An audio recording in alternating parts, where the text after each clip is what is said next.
Bienvenue au programme Famille avec Jésus. Notre réflexion d'aujourd'hui s'intitule Manger pour vivre. Que ta nourriture soit ton médicament et que ton médicament soit ta nourriture. Parole du médecin grec Hippocrate qui vécut avant Jésus-Christ, 460-370 avant Jésus-Christ. Il est connu comme le père de la médecine. Il avait parfaitement raison.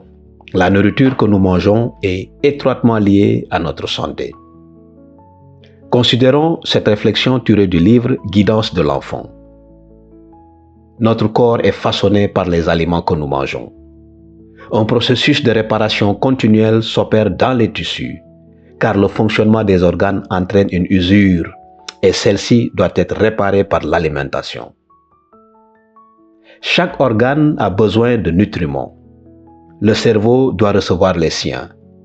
Il en va de même pour les os, les muscles et les nerfs.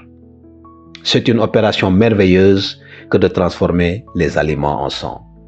Tiré du livre Guidance de l'enfant, page 354. En tant que parents, nous sommes responsables de la bonne santé de nos enfants. Nous ne pouvons pas céder à leurs goûts alimentaires désordonnés. Nous ne devons pas encourager leur penchant à consommer des aliments que nous savons nocifs pour leur organisme. Dans le même ouvrage Guidance de l'enfant, il nous fait les déclarations suivantes. Les parents doivent éduquer les appétits de leurs enfants et les empêcher de consommer des aliments nocifs pour leur santé. Les mères qui satisfont les désirs de leurs enfants au détriment de leur santé et de leur bonne humeur sèment des graines de mal qui germeront et porteront leurs fruits.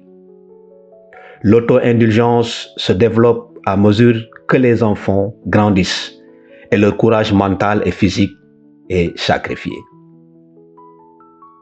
Il existe un appétit naturel et un appétit pervers. Les parents qui ont inculqué à leurs enfants toute leur vie une alimentation malsaine et stimulante, jusqu'à ce que leur goût soit perverti au point de réclamer de l'argile, de la craie, du café, du thé, de la cannelle, des clous de girofle et des épices, ne peuvent prétendre que l'appétit exige ce que l'organisme exige. L'appétit a été faussement éduqué jusqu'à devenir dépravé. Si ces enfants avaient été éduqués dès leur plus jeune âge à ne manger que des aliments sains, préparés de la manière la plus simple, en préservant leur propriété naturelle, leur goût et leur appétit seraient intacts. À l'état naturel, ils pourraient indiquer dans une large mesure l'aliment le mieux adapté aux besoins de l'organisme. Tiré du livre Guidance de l'enfant, page 355, 354, 357, 358. Que Dieu nous aide, nous parents, dans cette tâche importante qui consiste à inculquer de bonnes habitudes et de bons principes alimentaires à nos enfants, en nous rappelant que notre corps doit être le temple sacré du Seigneur, que nous sommes appelés à glorifier par notre corps et notre esprit.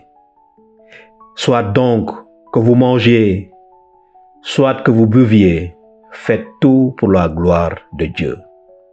1 Corinthiens chapitre 10 verset 31. Prions. Seigneur, nous te demandons de nous aider à guider nos enfants sur le bon chemin vers la santé. Puissions-nous être avant tout un exemple pour eux.